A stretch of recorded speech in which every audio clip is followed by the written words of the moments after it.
El título de esta mesa es Militancia de base y organización de masas. Y bueno, por eso tenemos aquí también como a dos personas que nos pueden ilustrar mucho en este sentido, que son Carlos de Labour Notes y Silvestre del Movimiento de los Trabajadores sin Tierra, de Brasil. Y bueno, también como el título de la mesa venía también de algunas reflexiones, ¿no? Que hemos... Bueno, yo soy Elisa, perdón, que no me he presentado, del Sindicato de Inquilinas.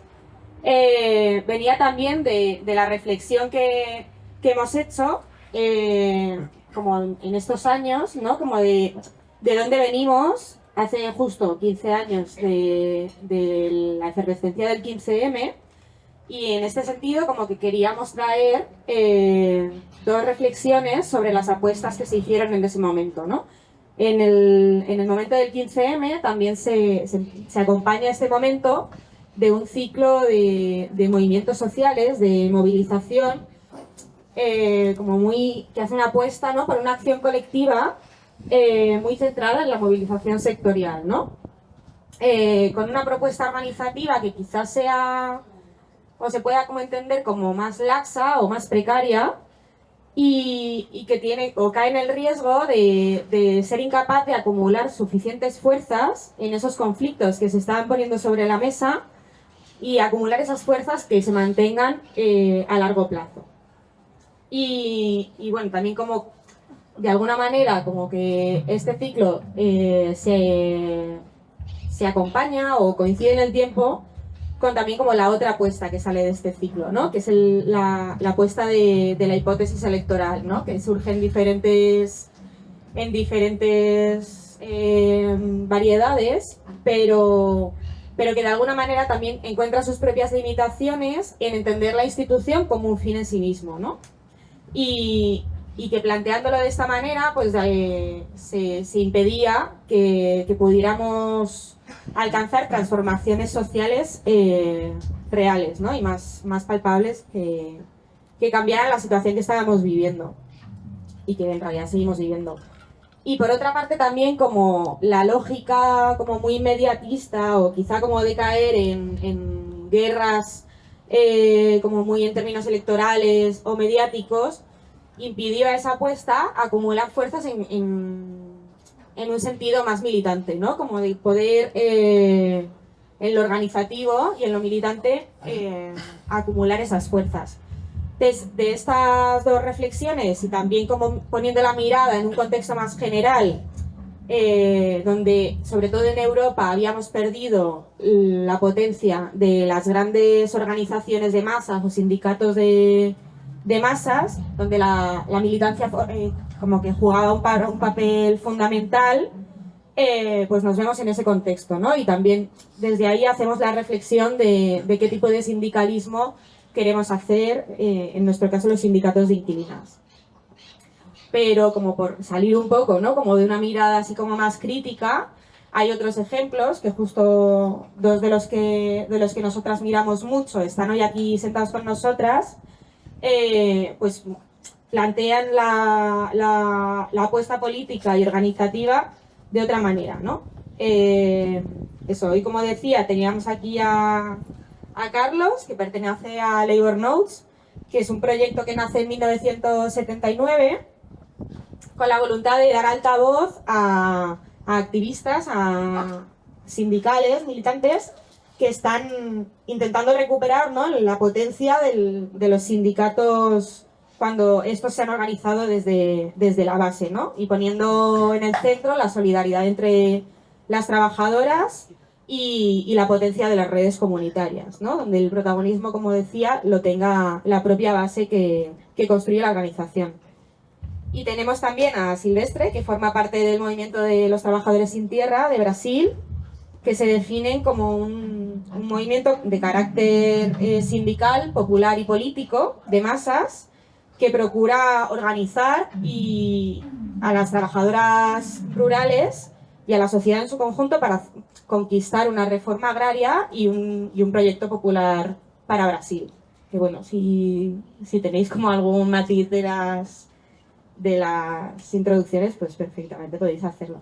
Entonces, lo primero que os queríamos preguntar vosotras que habéis empujado esta hipótesis de poder popular en vuestra realidad, que es cada una diversa, ¿no? Un poco como lo que queríamos preguntaros era... uy, perdón, porque he perdido justo la pregunta. A ver. Vale. ¿Cómo habéis conseguido generar proyectos políticos masivos que consiguen victorias, que están enraizados en el territorio y en los conflictos materiales concretos de vuestras luchas? Y también como cuáles son las claves que os han hecho llegar hasta ahí. Así que, bueno, tenéis como 10 minutitos cada uno. Ok. Bueno, ¿sí me escuchan? Buenas tardes a todos, todas y todos. Antes que nada quería agradecer a toda la gente que han luchado para hacer esto posible. Es un honor para mí estar aquí con ustedes. Estuve aquí el año pasado y he estado siguiendo las luchas en España por mucho tiempo y me quedo inspirado. Entonces, gracias a ustedes por estar aquí y sobre todo quería agradecer a las compañeras que vinieron con la manguera, que nos han mostrado claramente que no todas las heroínas no llevan capas. Pero bueno, más allá de Labor Notes, que no es como una organización de membresía, es más bien como una red de militantes sindicales alrededor del país. Soy profesor de una escuela secundaria pública de la ciudad de Durham, que queda en el estado de Carolina del Norte. A los que no conocen los Estados Unidos, creo que mucha gente piensa en Nueva York y Costa Este y toda esa mierda. Yo soy del sur de los Estados Unidos. Bueno, mis padres son cubanos, pero yo crecí en el sur y yo defiendo el sur. Pero bueno, Carolina del Norte es el estado y mi sindicato se llama la Asociación de Educadores de Durham. Para responder a la pregunta quería hablar de una campaña que hicimos hace 3 años para hablar concretamente de cómo lo hicimos. Pero quería empezar con algunos datos para que tengan una idea de qué estamos enfrentando en el estado. En Carolina del Norte siempre estamos compitiendo con Carolina del Sur en términos de llegar al último lugar en términos de tasa de afiliación sindical. Es decir, en el estado de Carolina del Norte, solo 2,5% de la población pertenece a algún sindicato. Y la mayoría son educadores o del sector público. ¿Okay? En el estado de Carolina del Norte está prohibida organizar una huelga. En el estado de Carolina del Norte está prohibida la negociación colectiva para el sector público. Y ocupamos el último lugar del país en cuanto a financiación escolar. Así que por todo eso hay una tasa de rotación de personal altísima y me imagino que están enfrentando la misma cosa acá, si hay educadores públicas en la audiencia. Pero bueno,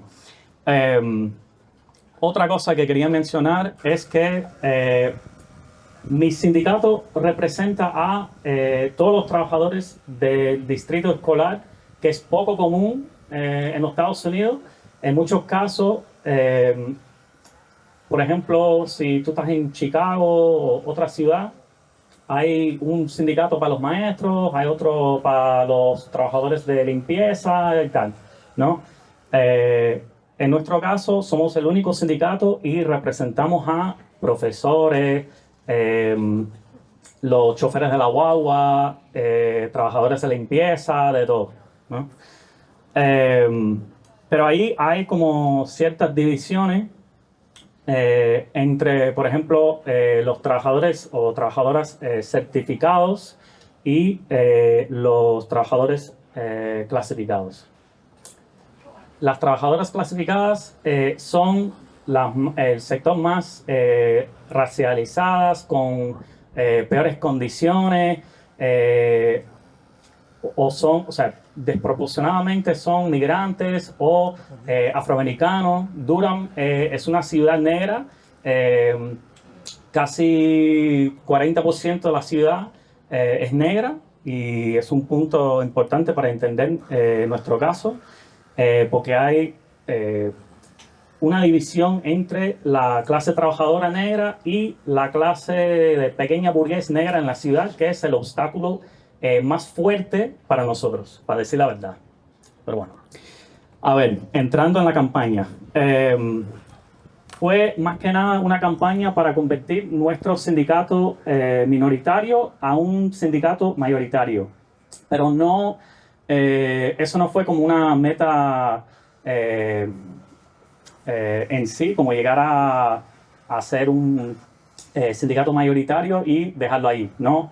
Ser un sindicato mayoritario, sí, pero también democrático, combativo y con la voluntad política de desafiar a esa ley que dice que no podemos salir a la huelga, ¿no? Y que no tenemos derecho a la negociación colectiva. Entonces, a través de los últimos 3 años hemos logrado todo eso, ¿no? Un sindicato mayoritario, democrático, combativo, todo eso. Empezó una lucha presupuestaria y el primer paso fue organizar asambleas en cada escuela. Hay casi, 50 y pico escuelas en el distrito escolar. Hicimos asambleas para identificar los principales problemas de todos los y las trabajadoras. De ahí hicimos una petición como una herramienta para salir a tocar puertas en cada escuela, ir a donde están los choferes de las guaguas, hablar con ellos como a las 5 de la mañana para firmar la petición y a empezar a hablar cara a cara con cada trabajadora del distrito escolar. Y estamos hablando de 5.000 trabajadoras. Entonces, con eso también hicimos como un mapa en cada escuela de, o sea, cuáles son los grupos sociales de cada escuela, cuáles son los grupos de trabajo, los referentes, los que pertenecen al sindicato, los que no, así. De ahí empezábamos a hacer un montón de conversaciones cara a cara, no solo sobre la petición, sino sobre nuestra visión, hablando de afiliación y tal. Teníamos un plan estratégico que básicamente se basaba en aumentar la presión con cada paso sobre los jefes del distrito escolar, ¿no? Entonces eso implicaba hacer manifestaciones, conferencias de prensa, piquetes, eventos sociales, culturales y últimamente una huelga, ¿no? Y como no tenemos derecho de hacer una huelga, lo que pasó fue que el distrito escolar, bueno, en nuestro plan, para tomar un poco, voy a tomar un poco paso para atrás, en nuestro plan decíamos, en mayo vamos a llegar a mayoría y en ese momento vamos a tener suficiente capacidad para hacer una huelga. Eso era la idea, ¿no? Pero en enero resulta que el distrito escolar hizo la decisión de quitar un aumento de salario a las trabajadoras clasificadas, las que ganan menos. O sea, en octubre ofrecieron un aumento de salario. En enero lo quitaron, ¿no? Y lo que pasó fue, un día en una escuela, las trabajadoras de la cafetería no llegaban. Otro día, los que trabajan en la oficina principal no llegaban. Cosas así, ¿no? Entonces, como sindicato teníamos que decir, bueno, esperamos hasta mayo cuando tengamos mayoría o actuamos. Y decidimos actuar. Entonces, como no tenemos el derecho de ir a la huelga, lo que hicimos fue usar una táctica creativa, que es básicamente todos pusimos enfermos al mismo día, ¿no? Y lo hicimos 2 veces. Entonces cerramos 12 escuelas el primer día y no respondieron a nuestras demandas. y de ahí cerramos 9 más. Entonces, al final, últimamente cerramos como casi 40% de las escuelas, pero fue por eso que pudimos llegar a mayoría. No fue como, creo que en muchos casos con el marco de organizing en los Estados Unidos y más allá, la gente piensa que es como una receta y hay que incluir todos los ingredientes y si no, vas mal, ¿no? Hay que llegar a mayoría y en ese momento puedes actuar. No, hay que ser un poco flexible y leer la coyuntura, el balance de poder, todo eso. Y eso fue lo que hicimos. Y fue por eso que en el primer año de la campaña llegamos a mayoría. Y también logramos el mayor presupuesto en la historia del distrito escolar, porque, o sea, en mi pueblito, Durham es una ciudad de 300,000 personas y por eso me siento, no sé, un poco fuera del lugar al lado de mis compañeros acá, que parte de MST, yo de un pueblito, pero bueno. A ver, eso afectó a toda la ciudad, ¿no? O sea, ese día que salimos en huelga, estábamos en cada periódico, todo. En el segundo año ganamos una política que se llama, en inglés es Meet and Confer, que sería como reunirse y consultar.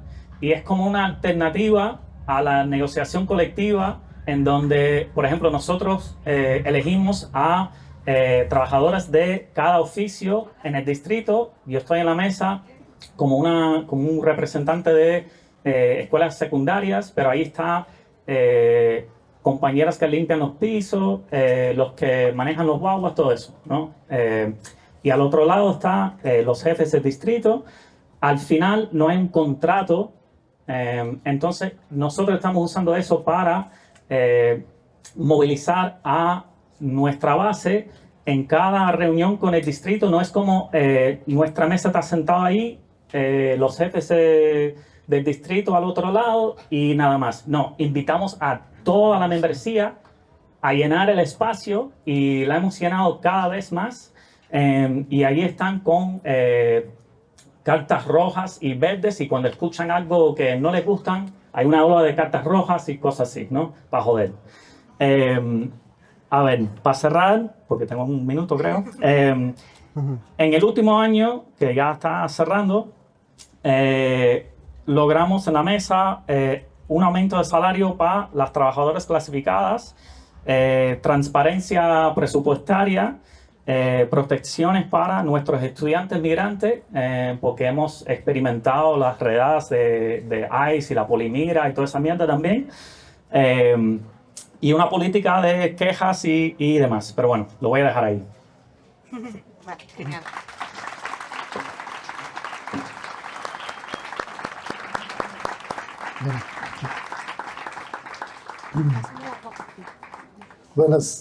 Buenas tardes a todos y todas. Yo soy Silvestre. Yo voy a hablar un portuñol, un poquito espanhol, perdão. Ainda não. Se ficar mais um mês acá, com certeza já estarei falando espanhol, né, Ana? Silvestre, E, acércate assim, un poco sim, más. sim. Vamos falar um pouco do movimento dos trabalhadores rurais sem terra, MST, mas também um movimento que MST criou, movimento urbano chamado Mãos Solidárias, que é um movimento nacional, assim como o MST, né? É um braço, né, um irmão do MST, e que trabalha especificamente no urbano, né, nas cidades.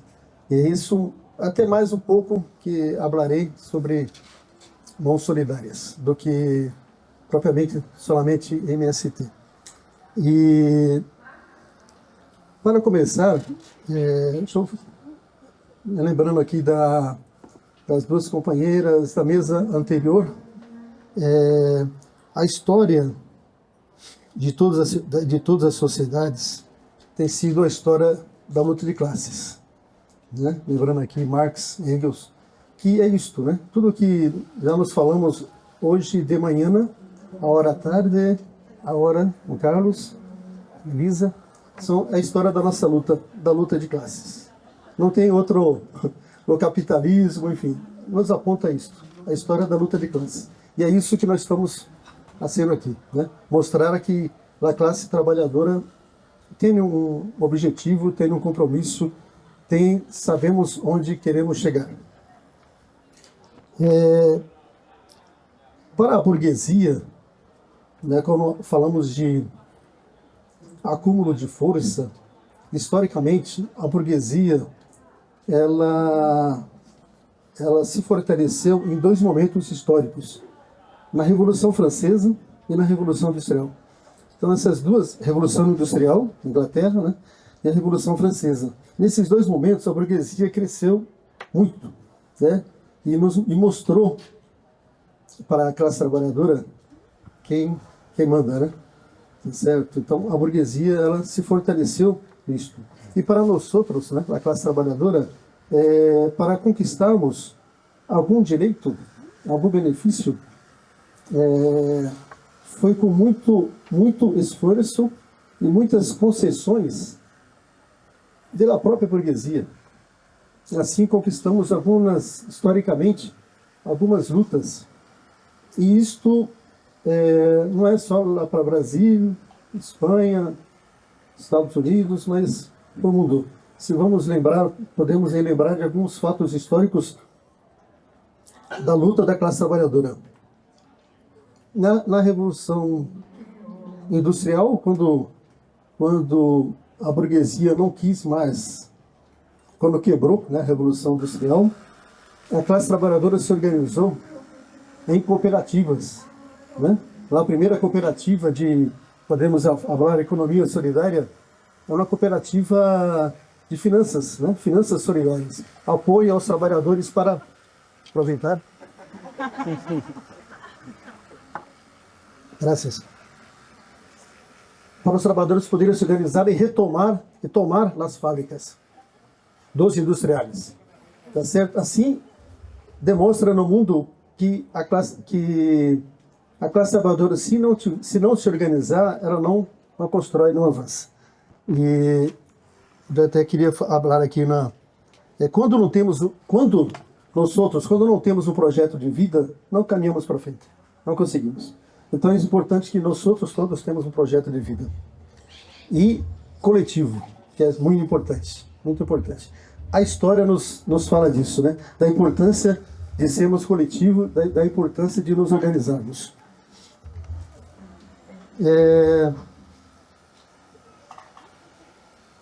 O Estado, falar um pouquinho sobre o Brasil,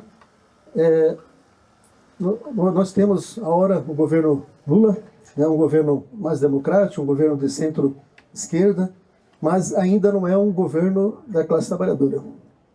Tá certo? Isso todos aqui sabemos, né? A disputa com a burguesia é muito grande, muito grande. E quando falamos aqui da hipótese do poder popular, a pergunta, né, em Brasília estamos querendo caminhar para esse processo, mas é muito difícil, porque a nossa democracia ainda é muito frágil, né? Temos 24 anos, né, de democracia, depois da ditadura, ainda é um pouco tempo, né?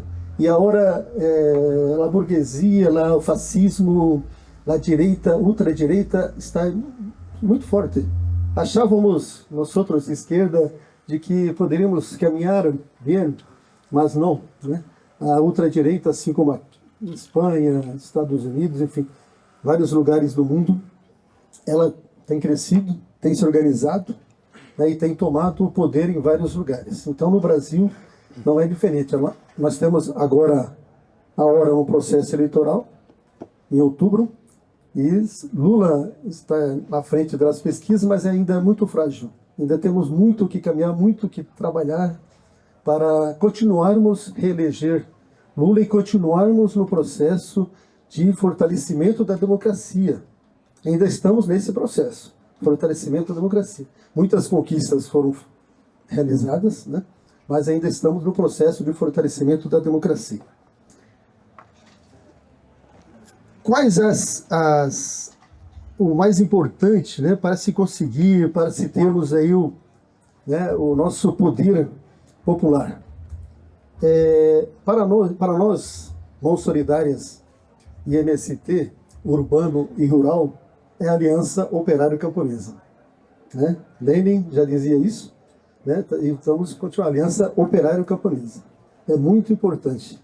Quando o MST resolve criar o Mãos Solidárias, o MST tem 42 anos de vida.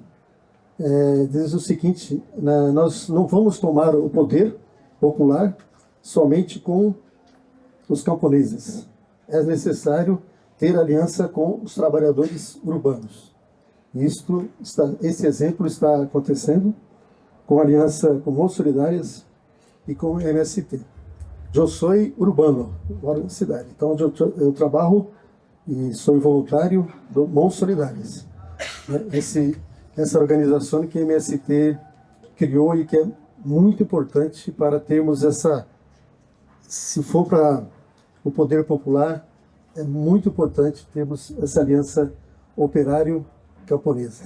Os trabalhadores urbanos e os trabalhadores rurais. Outro ponto importante, esqueci de falar, eu sou de Curitiba, capital do estado do Paraná, região sul do Brasil, onde foi criado o MST, né? Na cidade de Cascavel, no interior do Paraná, que foi criado o MST em 1984. E nós outros irmãos solidários, assim como o MST, temos como um princípio para toma de poder, para criar o poder popular, a formação. Pensamos que sem formação não chegaremos a lugar nenhum, assim como nos sindicatos, né? Assim como nas organizações aqui, né? É muito importante ter formação política. Uma outra questão é a direção dos movimentos é coletivo. Não se cabe mais uma direção em que poucos mandam e os outros obedecem. Mas uma direção coletiva. É necessário essa forma de se criar, de se fortalecer o movimento popular. É uma direção coletiva. Uma coisa lá em Curitiba, o Mãos Solidárias tem um outro nome porque já nasceu antes do Mãos Solidárias, que é Marmitas da Terra. Esse aqui é o nosso caderninho, né? Marmitas da Terra, tá no caderno de anotações. O Marmitas da Terra, que é Mãos Solidárias, entende? Nós trabalhamos e que não só o Mãos Solidárias, Marmitas, mas também o MST, com núcleos de base. A importância de ter núcleos de base. Núcleos de base de formação, núcleos de base de educação, núcleos de base de institucional, na diálogo com outros movimentos, com partidos políticos, com o poder institucional, núcleos de base de saúde, e todos se conversam, né, se reúnem, se fazem o planejamento, que é um outro importante fator para a organização do movimento, que é o planejamento. Eu sou economista e não acredito no planejamento. Sempre é importante ter planejamento de todas as ações. É muito importante. Sentarmos no sindicato dos inquilinos, outros movimentos, é muito importante você ter esse momento, né, de planificação, de planejamento. Outra coisa, que é muito, para fechar aqui nos 2 minutos, que o MST, quando surgiu, fez muitas ocupações de terra. Depois das ocupações, das vitórias das ocupações, o que ia ser? Cooperativas. É muito importante. Formação de cooperativas para se organizar, gerar trabalho e renda para as pessoas. Que todos vivem disto, né? De trabalho e de renda. Então, as cooperativas é um ponto muito importante para o movimento dos trabalhadores rurais sem terra. A formação das cooperativas. No estado, somente no estado do Paraná, temos 27 cooperativas que produzem arroz, leite, feijão, enfim, diversos produtos. O MST, hoje, é o maior produtor de arroz orgânico do Brasil e da América Latina.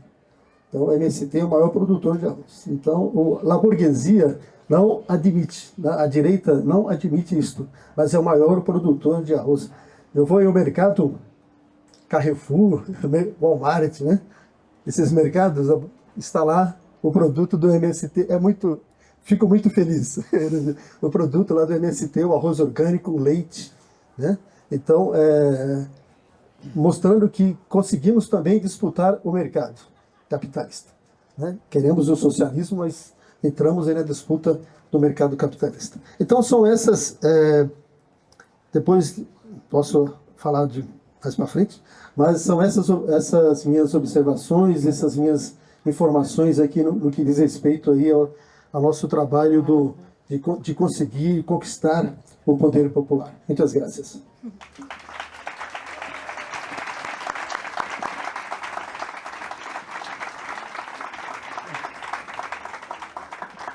Genial.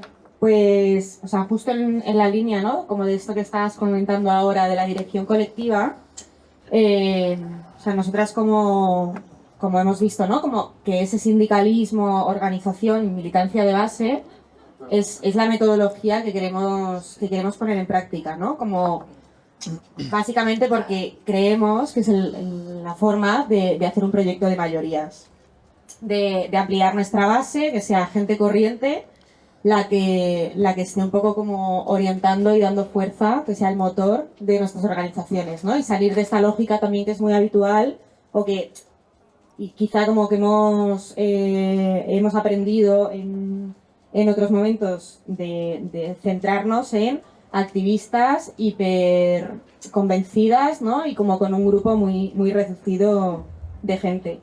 Y al final que las campañas, que las movilizaciones que saquemos pues sean medios no solamente para ampliar la base, también, o sea, que sean medios para ampliar la base y no sean solamente el objetivo, ¿no? O sea, que no se nos quede ahí la mirada puesta en esa campaña, en esa movilización y quedarnos ahí. Entonces, aquí teníamos como un par de preguntas para cada uno de vosotros. Por una parte, voy a empezar ahora con Silvestre.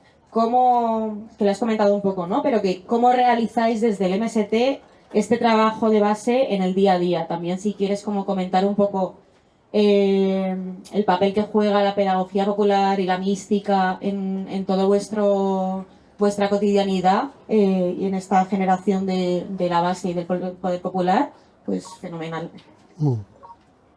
Que son 10 minutos Bueno, también. tá. Bueno, excelente pergunta. Em Brasília, nós hacemos, sempre que temos um encontro como este, lá numa reunião, lá uma roda de conversa, nós trabalhamos muito na mística. O que é a mística? É algo, todos sabem, né? Algo antes de uma reunião para que nos fortaleça pessoalmente, né? Que nos dê força para continuarmos a luta. Pode ser numa canção, pode ser um poema, pode ser um teatro, né? Mas a mística é muito importante. Já vou começar com a mística. Pode ser. Deixa eu ver se eu consigo aqui.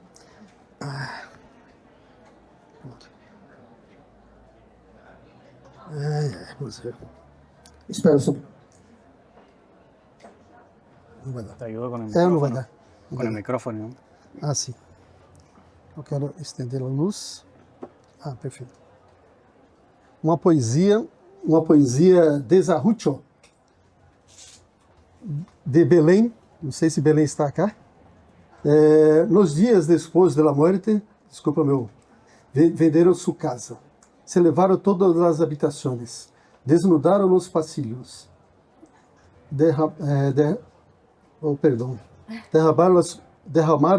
derrubaram as portas, abriram as paredes, almacem les luvias e canções, Se levaram todos os dias hasta la última hora, desde o 10º piso até su cuerpo, o verão de las heridas, feridas, né?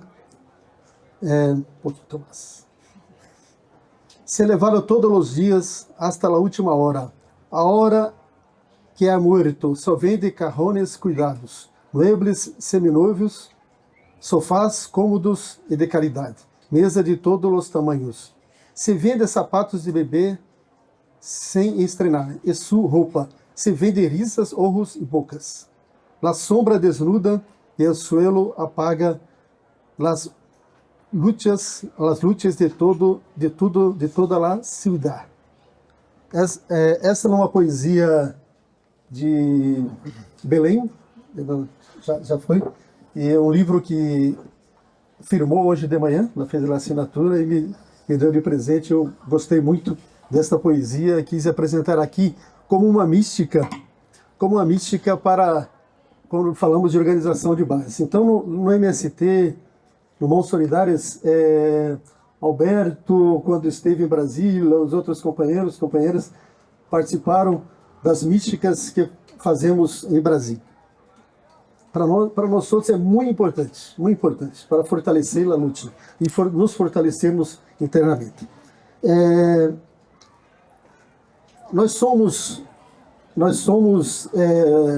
adeptos do Paulo Freire, do nosso grande professor, né? Paulo Freire, que nos ensinou muito e nos ensina até hoje, né? Muitas coisas. Então nós somos, todo o nosso processo aí, lá no Brasil chamamos de freiriano. Então nós outros somos freiriano, que é o nosso princípio da pedagogia popular. Já falei anterior no processo coletivo de distribuição das tarefas, né? É muito importante que todos que participam do processo tenham tarefas. Muito importante. No MST, preza por trabalho. É importante que todos trabalhem, todos demonstrem no seu dia a dia o trabalho pela causa, né? Pelas conquistas. Uma outra coisa do trabalho de base, que é o acolhimento. No Mãos Solidárias, temos sempre uma discussão, porque ainda não conseguimos fazer direito ao acolhimento. E é muito importante. Na hora, estive com o Alberto no sindicato, e tive várias reuniões, e eu percebi uma coisa muito importante que o sindicato faz, é o acolhimento. A pessoa chega pela primeira vez, eu percebi isso, presenciei, e é acolhido pelo dirigente, no caso Alberto, que foi, falou e levou a pessoa para o local, para a reunião. Isso é muito importante, é o acolhimento. A pessoa se sente feliz e se sente acolhida e que mostra que ela é ouvida, entendeu? Ela se ouve. Outra questão importante também, que é saberes e conhecimento.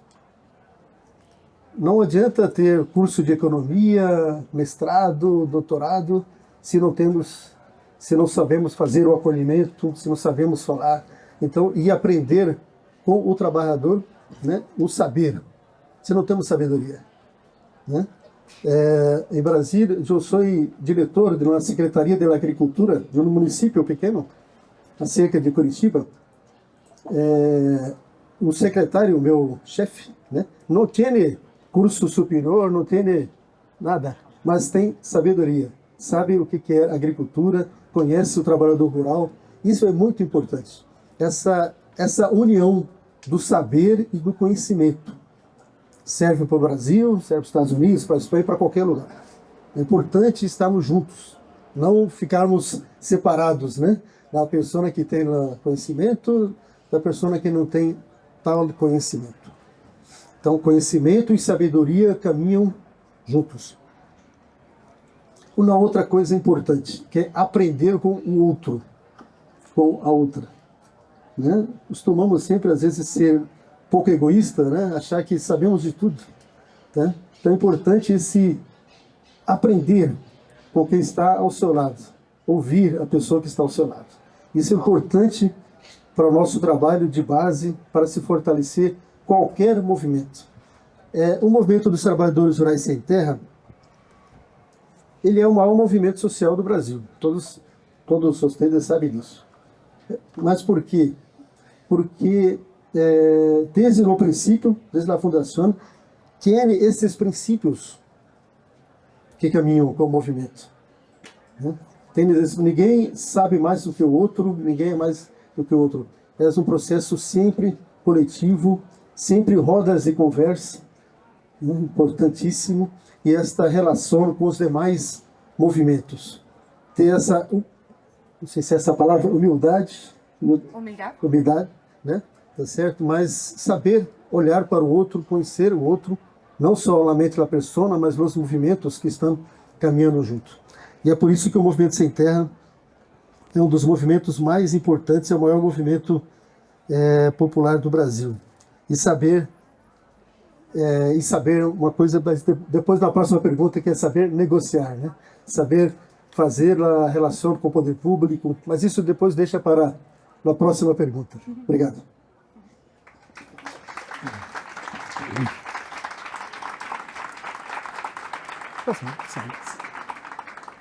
Genial, gracias. Pues también un poco en esta línea, ¿no? Como desde Estados Unidos y vuestra propuesta desde Labor Notes, un poco como qué es lo que trae de nuevo este sindicalismo, qué recoge del sindicalismo revolucionario, ¿no? Y en concreto, ¿no? Como, ¿qué es esto del organizing?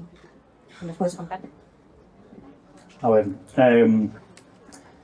voy a tratar de ser brutalmente honesto con esto, porque creo que muchas veces nos cae en la trampa de romantizar las luchas de otros lugares, y para mí eso no sirve para nada, así que no les voy a decir que todo es la tierra de miel ni nada de eso en los Estados Unidos. En los primeros 3 años de la pandemia vimos una ola de huelgas históricas en los Estados Unidos, y veo las camisas de CGT, de Eat the Rich y de la UAW, salió de ahí. Con cada año había más huelgas y más trabajadoras involucradas en ellas. Bien, ya llegando a 2023, ese proceso ya está en declive, ¿no? El último año, por primera vez, creo que desde el 2008, vimos un aumento en la cantidad de trabajadores y trabajadoras representadas por algún sindicato, y estamos hablando de casi 500,000 trabajadoras, que es algo significativo, pero no ha convertido en más combatividad, ¿no? En los Estados Unidos hay ciertos sectores donde tú puedes conseguir un trabajo y ser miembro de un sindicato sin saber. O sea, conseguí un trabajo y ahora soy miembro del sindicato. Sí. Bueno, está bien, ¿ok? Y se queda ahí.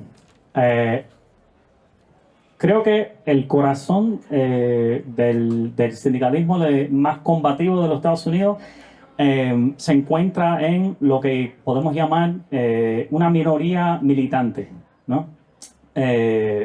Y se ve sobre todo en lo que llamamos caucuses de reforma, o sea, creo que en Argentina o otras partes de Sudamérica le llaman agrupaciones, que son básicamente corrientes organizadas internas a algún sindicato para, o sea, transformar ese sindicato. O sea, el presidente de UAW, Shawn Fain, salió de una corriente interna al UAW. Y hay un montón de caucuses en el sector educativo que está conectado a Labor Notes, pero también, para mencionar algunos ejemplos, en el sindicato de electricistas ya mencioné a UAW, pero el problema ahí es que fue elegido Shawn Fain y luego se desapareció el caucus. está mal, ¿ok? En muchos casos, o sea, hay mucha variedad entre estas agrupaciones.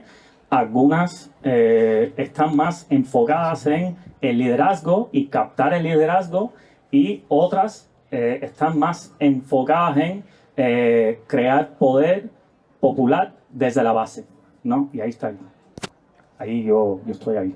Pero bueno, también en el sector de farándula, de ferrocarriles, trabajadores del gobierno federal, y ahí es donde se ve más como internacionalismo, por ejemplo, más solidaridad con Palestina, más combatividad hacia a ICE, a la polimigra, por ejemplo. Y se nota también en la conferencia de Labor Notes que hacemos cada 2 años, y desde la pandemia, cada vez que la hemos hecho una conferencia de Labor Notes, cada vez se pone más grande, ¿no? Y en junio viene la próxima, y va a ser la más grande que han hecho en la historia de Labor Notes, que lleva más de 40 años. Cada día hay más demanda por los libros de Organizing the Labor Notes, de las capacitaciones que hacemos, talleres, todo eso, ¿no? Y han traducido este libro ya en, no sé, una pila de idiomas, como 7, 8, algo así. Bueno, lo de Organizing para mí está dedicado sobre todo a romper con el modelo de lo que llamamos el sindicalismo de servicio, ¿no? Un sindicalismo que nada más ofrece, no sé, seguridad médico más barato, o un descuento a la hora de, no sé, arreglar tu carro o algo así, o servicios legales, cosas así, ¿no? Y también romper con el régimen jurídico laboral que nos han restringido tanto.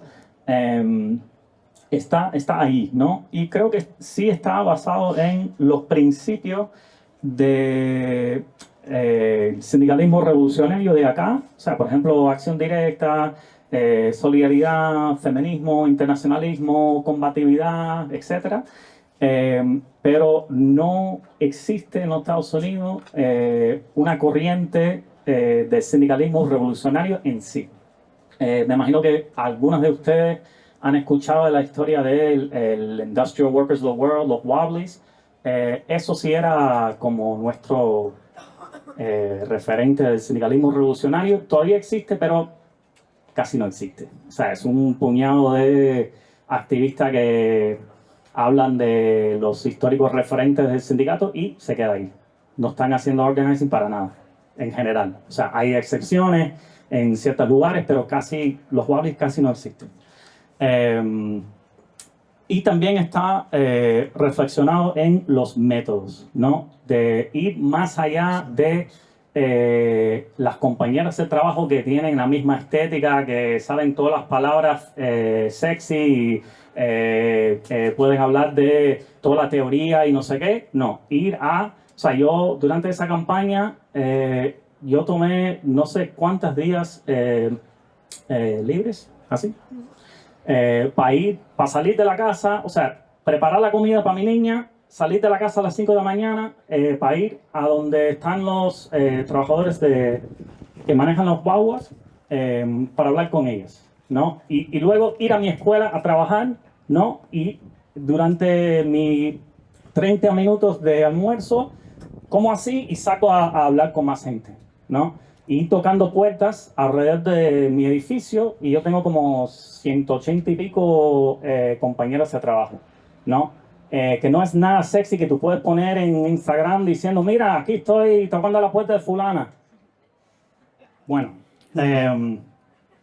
es ahí, ¿no? En esos métodos, y es una manera de ir más allá del activismo, ¿no? Porque creo que mucha gente de la izquierda, sobre todo en los Estados Unidos, le metan en un sindicato y llevan, no sé, toda la estética de todos los símbolos de cualquier corte radical para decir, así, bueno, está bien, ¿qué vamos a hacer? ¿No? Entonces, para mí, por ejemplo, lo puedo decir abiertamente aquí porque estoy con compañeras y compañeros. También milito en una federación anarquista que se llama Rosa Negra, pero eso no es algo, yo no llevo la bandera roja y negra en mi trabajo, la llevo en mi práctica, ¿no? Y en mi discurso, no dejo mis principios, mi política en la casa para nada, pero no llego al trabajo a decir, o sea, yo tenía un compañero de trabajo que decía a otra compañera mía que, oye, porque él sabía, decía, y eso, Carlos no actúa como anarquista en el trabajo. Y mi compañera de trabajo dijo, a ver, si ha luchado por años, y yo llevo ya 10 años en mi escuela, para formar asambleas en mi escuela, hacer acción directa en contra de mi jefa, a reclutar un montón de gente, hacer solidaridad con nuestros estudiantes y familias migrantes. Eso no es anarquismo. Vete para carajo. ¿Sabes? Entonces, está ahí en los métodos, pero como dije antes, no es una cuestión de hay como ese marco o pasos que hay que seguir como, bueno, primero esto y luego esto, y si no hagas esto, no es sindicalismo de base, no sé. Es más bien como un ajiaco, ¿no? Y echamos lo que podamos y hay que leer el momento y ser flexible y enfocarnos en esos principios, ¿no? De lucha de clase, del feminismo, de ser antirracista, de empujar un poco de internacionalismo, sobre todo en los Estados Unidos, porque somos dentro del corazón del imperio y eso es necesario. Eso ha sido fundamental, ¿no? Pero eso no se puede hacer de día a noche, ¿no? Yo no entro en reuniones de sindicato diciendo, oye, ¿tú has escuchado de Bakunin? O tú has hablado vamos a hablar de Palestina así de día a noche. No, hay que lograr la confianza con las compañeras de trabajo y empezar de ahí a hablar de otras cosas, ¿no? A través de la lucha se abran muchas puertas y de ahí eso es el papel de nosotros, de abrir la puerta cada vez más, ¿no? Porque sí hay esas grietas que están formando en la sociedad y nosotros tenemos que estar ahí para abrirlas más. Perfecto. Muito bom. Gracias.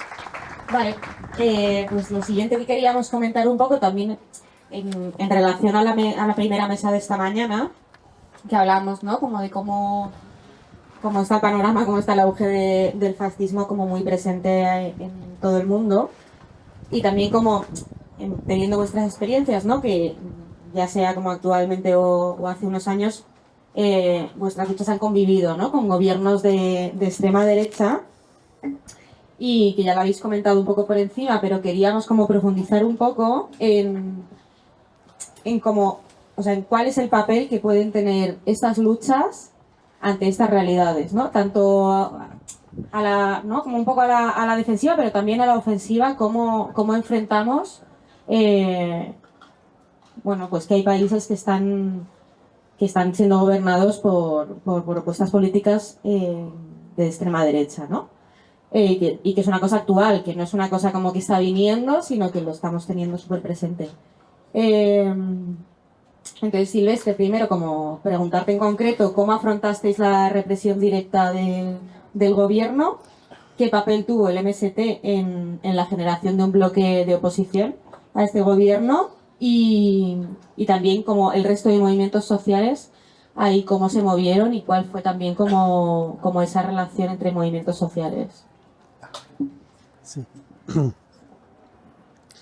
Como hablei anterior, em Brasília, são 24 anos da democracia, né? Passamos por uma ditadura, aliás, desde lá criação de Brasília sempre foi um projeto da burguesia, né? Então, muito pouco da classe trabalhadora. Mesma hora, né, como já falei, tendo o governo Lula, mas o governo ainda não é nosso, né? Então, ainda por isso que lutamos muito para a manutenção da democracia no nosso país. Essa é ainda a primeira bandeira de luta de nós outros. Temos vários projetos populares, projetos muito buenos, mas a democracia ainda é nosso principal objetivo ainda no Brasil, de manter a democracia. Passamos por um processo em 2002, né, com o primeiro governo de Lula, 2006, Dilma Rousseff, depois um primeiro mandato, no segundo um golpe da burguesia, porque achavam que estávamos fazendo muitas coisas, né, populares, né, muitos projetos de apoio à população. E outra coisa, né, por conta do petróleo, né, que o Brasil estava muito abundante de petróleo, e Dilma Rousseff disse que o dinheiro de petróleo irá para a educação. Isto para a burguesia é um temor, né? Para que educar as pessoas? Então, aconteceu o golpe militar, com apoio de diversos países, né, interessados no petróleo do Brasil.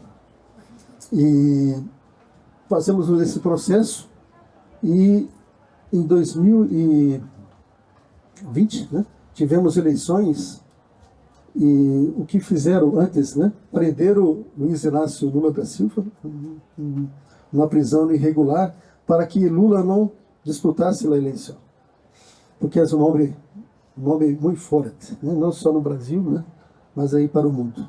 E ganhou um fascista, né, alguém de ultradireita, tá certo? Que a primeira coisa que fez foi acabar com os programas sociais que temos conquistado. Reforma, Ministério do Desenvolvimento Agrário, que trabalhava com agricultura familiar, com os trabalhadores, extinto. Ministério da Cultura, que é muito importante, né? Um país ter cultura, extinto.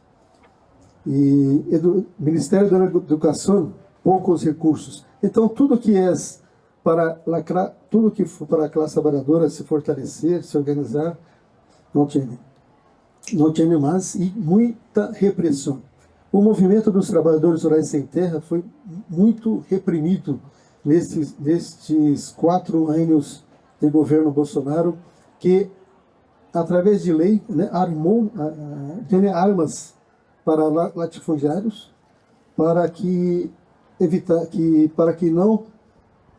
para matar os dirigentes do MST que ousassem ocupar um pedaço de terra. Então é muito difícil para a MST esse processo de organização. Então, o que o MST fez e faz, né, para isto, né? De novo, é o trabalho de organização dos trabalhadores, tanto rural quanto urbano, para que se voltasse a democracia no país. Porque nós ficamos 6 anos, né? 2 anos do Michel Temer e 4 anos do Bolsonaro, sem democracia em nosso país. Sem democracia. Se na eleição passada Bolsonaro tivesse ganhado as eleições, com certeza Joe não estaria aqui falando com vocês. Foi muito difícil, foi um processo muito difícil. E eu tenho 60 anos, então vivi um pouquinho na ditadura militar, mas foi um pouquinho, mas muito forte, porque estava começando a minha militância de moradia, movimento de moradia, então foi muito forte, aos 17 anos, 18 anos, né, com repressão, e depois volver a uma outra ditadura, uma outra ditadura disfarçada, né, porque nós outros também sabemos que a democracia, lá nas eleições, também são objetos da burguesia. Não somos também ingênuos, né, de achar que elegemos, agora está tudo bem, vamos vamos caminhar. É muito difícil, porque Luiz Inácio Lula da Silva ganhou as eleições em 2022, pero não temos a maioria na Câmara Federal e nem no Senado Federal.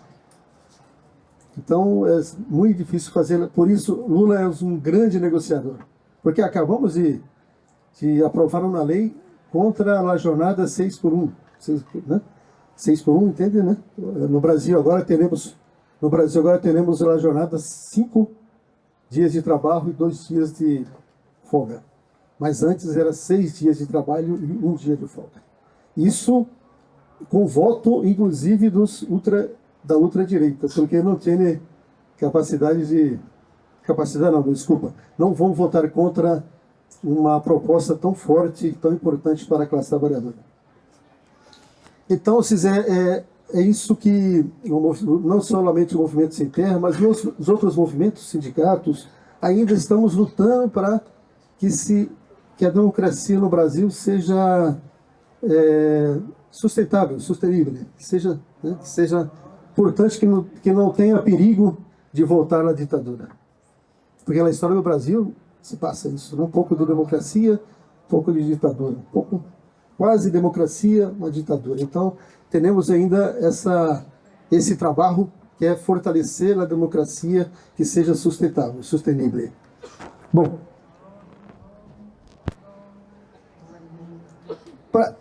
como hacemos para que essa democracia se continue forte, né? Com as organizações não só do MST, não só de mãos solidárias, os sindicatos, os outros movimentos de moradia.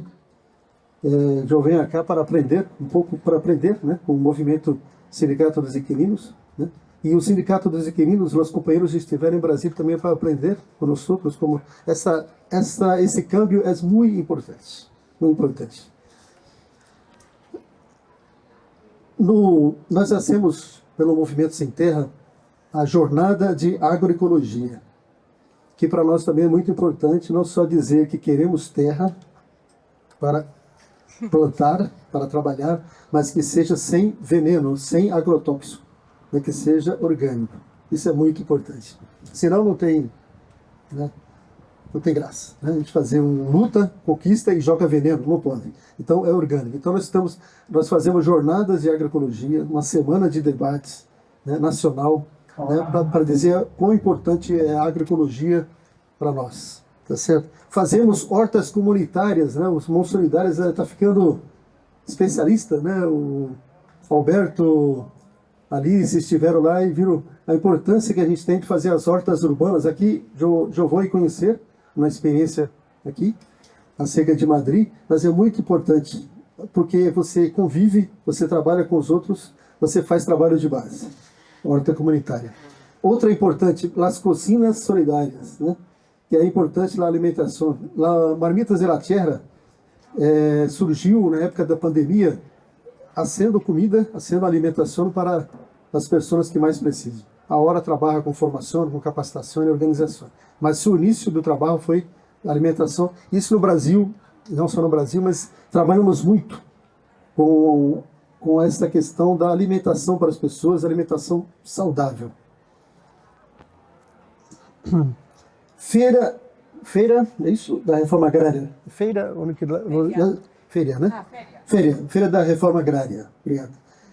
Também um espaço muito importante que os agricultores familiares se reúnem para apresentar e comercializar seus produtos. Isso tudo, estou falando para vocês, para dizer que são instrumentos de fortalecimento dos movimentos e fortalecimento da democracia.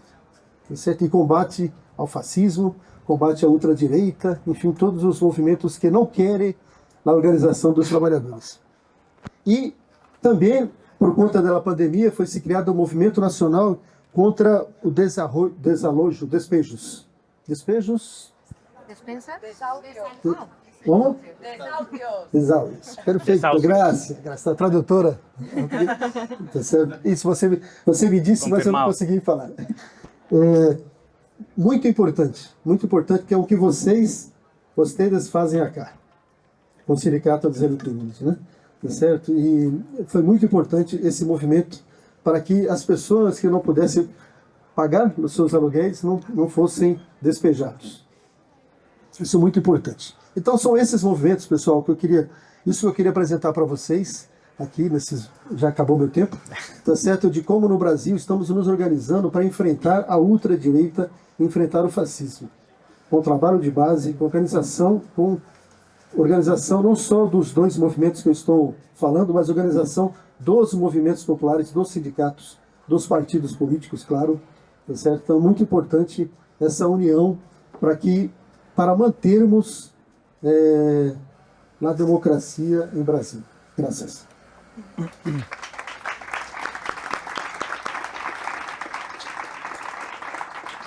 Vale, pues en la misma línea también, Carlos, que como qué papel está jugando este nuevo sindicalismo en el movimiento de oposición contra Trump, si hay alternativa una vez empieza a gobernar la extrema derecha, y también si son útiles estas formas de organización para enfrentar este tipo de gobiernos.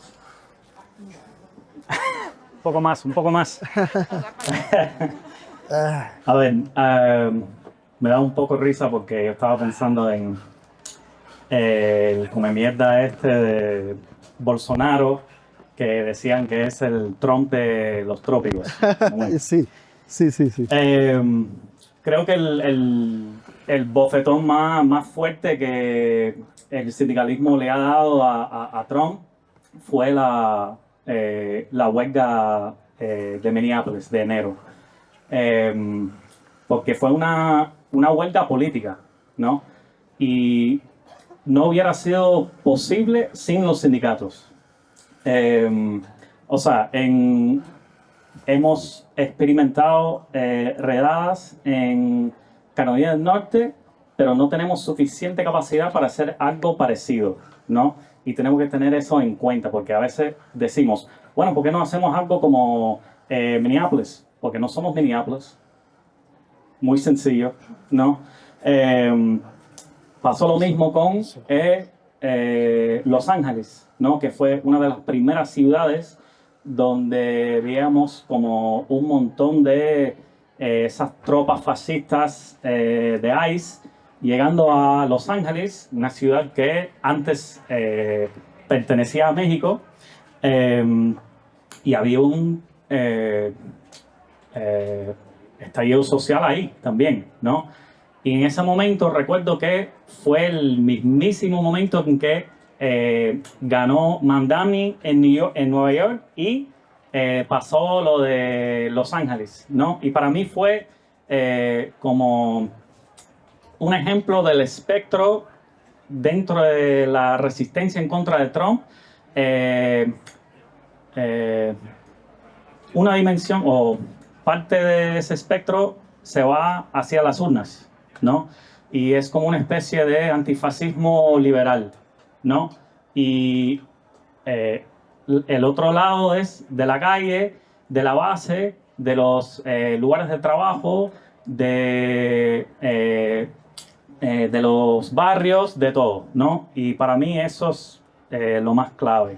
En Minneapolis había como 50.000 personas en la calle y como dijeron las compañeras que estaban aquí en el panel por la mañana, o sea, tuvieron que salir de la ciudad, yo tengo amigos allá, y realmente era como una ocupación militar.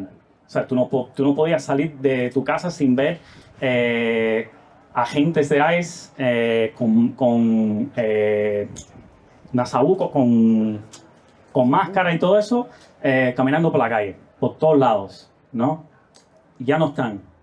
O sea, están ahí, pero ahora tienen que operar de una manera diferente, un poco más suave, ¿no? Y eso fue, o sea, lamentablemente, bueno, no lamentablemente, pero tuvieron que llegar al momento en que asesinaron a 2 blancos para decir, bueno, ahora tenemos que actuar, ¿no? Y creo que dijo mi compañero Mark Bray que hasta hoy en día han muerto decenas de migrantes encarcelados en detenciones para migrantes y nadie dice nada. ¿Ok? Hay que marcar eso. A ver, el papel que ha jugado los sindicatos en todo esto. Han participado en las grandes manifestaciones de No Kings, no sé si han escuchado de eso. Es un poco complicado porque también No Kings es de la ala de el antifascismo liberal, pero son los únicos que en este momento tienen suficiente capacidad para movilizar a millones de gente alrededor del país. Así que tenemos que participar en eso, aunque llevan un discurso de yo no quiero un rey, quiero una reina, o no sé qué. ¿Tú sabes? ¿Estamos defendiendo monarquía o cómo es? Bueno, entonces, en eso han jugado un papel fuerte. En 1 de mayo también, en estas campañas de fuera ICE, han participado en ciertas ciudades, no en todas. Mencioné antes que parte de nuestra campaña ha sido organizar no solo con nuestras compañeras de trabajo, sino con nuestros estudiantes y sus familias para proteger nuestras hermanas y hermanos migrantes de las redadas de ICE, ¿no? Había como una semana o 2 semanas en donde yo llegaba al trabajo y en cada esquina había padres ahí o miembros de un grupo comunitario defendiendo la escuela con sus cuerpos, ¿no? Eso fue una experiencia tremenda. También quería mencionar esto porque creo que a la distancia se ve muy, como dicen ustedes, muy guay, ¿no? Aprendí esa palabra. Lo del 1 de mayo 2028.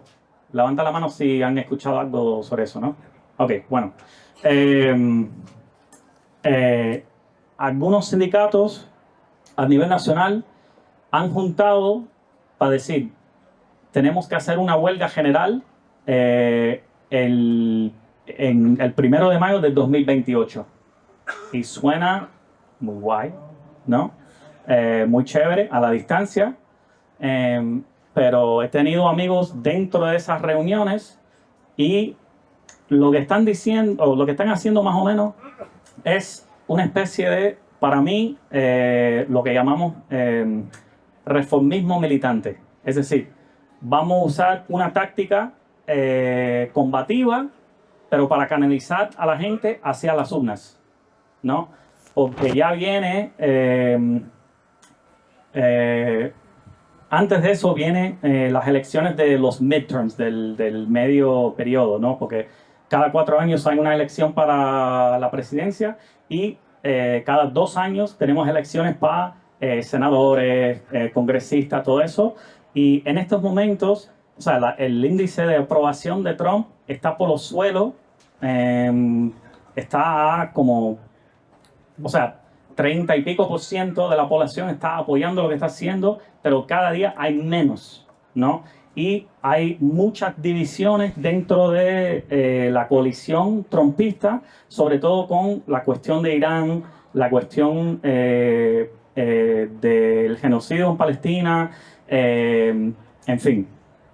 Hay muchas divisiones, contradicciones que se están desarrollando y ellos saben que su agenda no es popular, ¿no? Y por eso tenían esa estrategia de inundar la zona. ¿Escucharon de eso?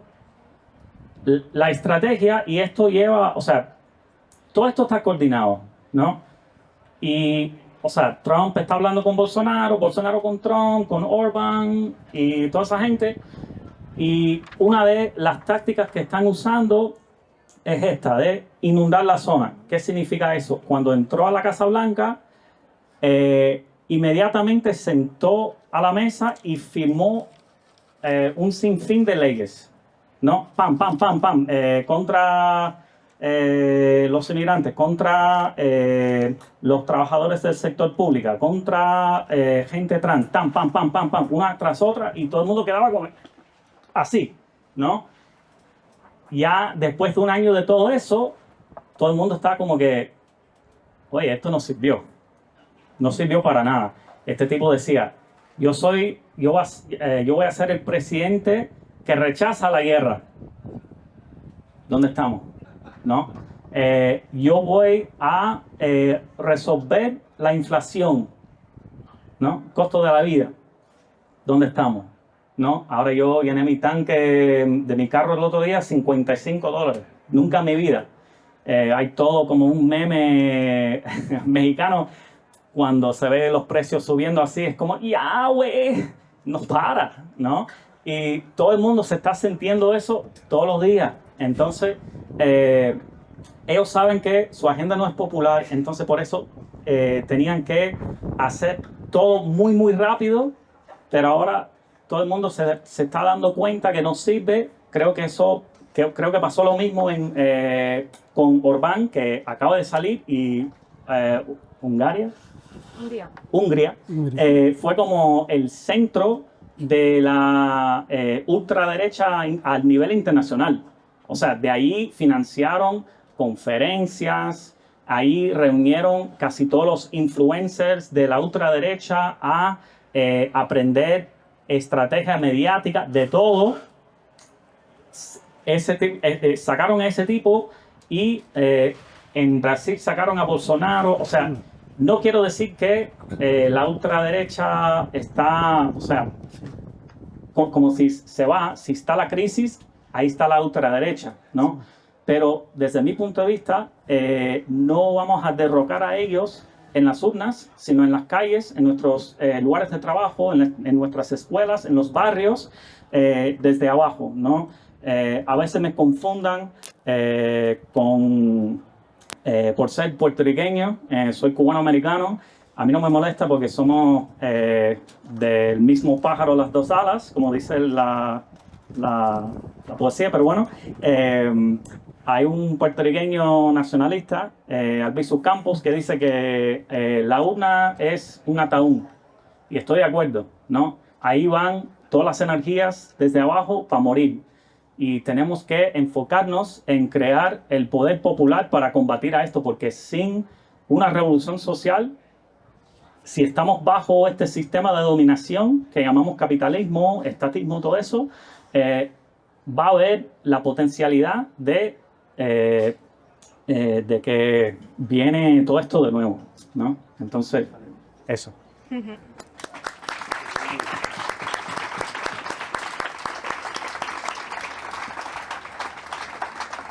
Genial, pues también como por ir cerrando, pero no quedarnos solamente como con esta sensación de estar, ¿no? Como a la resistencia de algo que se nos viene encima, y también como rescatando justo esto último que tú decías, ¿no? Como siguiendo con la mirada puesta en ese proyecto de mayorías, o sea, como también pensar que cuando una persona está luchando, ya sea por su vivienda o por el bloque de viviendas, por el barrio, por el centro de trabajo, ¿no? Por el territorio, también como debemos sentirnos como parte de algo que va más allá, ¿no? Que no es solamente como el cambio material, individual de la lucha concreta, sino que ese proceso de lucha también nos permita como imaginar horizontes más transformadores y sobre todo como de imaginar escenarios más deseables en los cuales vivir, ¿no? Entonces, con esto también queríamos como haceros así una última pregunta muy breve, también como estando aquí en la presentación de la confluencia de luchas, como si tuvierais que trasladar un aprendizaje a esta confluencia de luchas o a las organizaciones que estamos aquí presentes, de todo este proceso de vuestra lucha, de vuestras organizaciones, ¿cuál querríais traernos? Si quieres empezar tú. Sí. A ver, buena pregunta. Creo que una de las tareas clave de esta coyuntura es eso, ¿no? Crear lo que en parte de Sudamérica se llaman frente de clases oprimidas, o acá una confederación de luchas, ¿no? Y yo veo las semillas de ese camino aquí en este encuentro y me alegro verlo. Creo que el reto consiste en cómo equilibrar la unidad de clase con la autonomía y la diversidad y cómo combinar las luchas defensivas con campañas ofensivas, que desde mi punto de vista deberían guiarse por un horizonte socialista y libertaria y evitar la trampa de caernos en el camino de alianzas interclasistas. Ojo, hay que tener mucho cuidado con eso. Creo que la independencia de clase es fundamental. Y si logran encontrar esos ingredientes adecuados para esa receta, me llamen, por favor. Pero esto de horizonte y todo eso me hizo pensar en una cita de Eduardo Galeano, que a mí me encanta. Me imagino que ustedes han leído esta cita y no soy... a ver, lo voy a leer. Dice, la utopía está en el horizonte. Camino 2 pasos, ella se aleja 2 pasos y el horizonte se corre 10 pasos más allá. Entonces, ¿para qué sirve la utopía? Para eso, sirve para caminar. Entonces, espero seguir caminando con ustedes. Espero que dentro de este debate y todo eso podemos encontrar algunos de esos ingredientes para la receta, para avanzar este proyecto de poder popular, y sigo aquí con ustedes. Muchas gracias.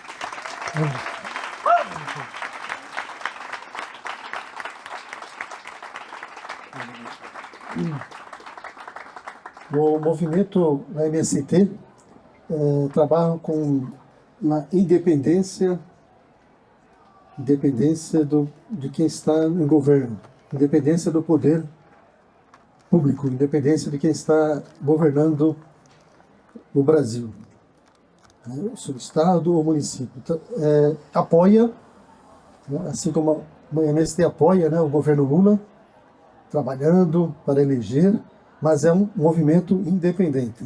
Não é porque apoia que vai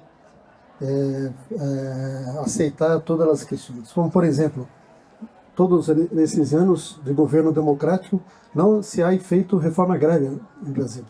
Então, por isso que existe o MST.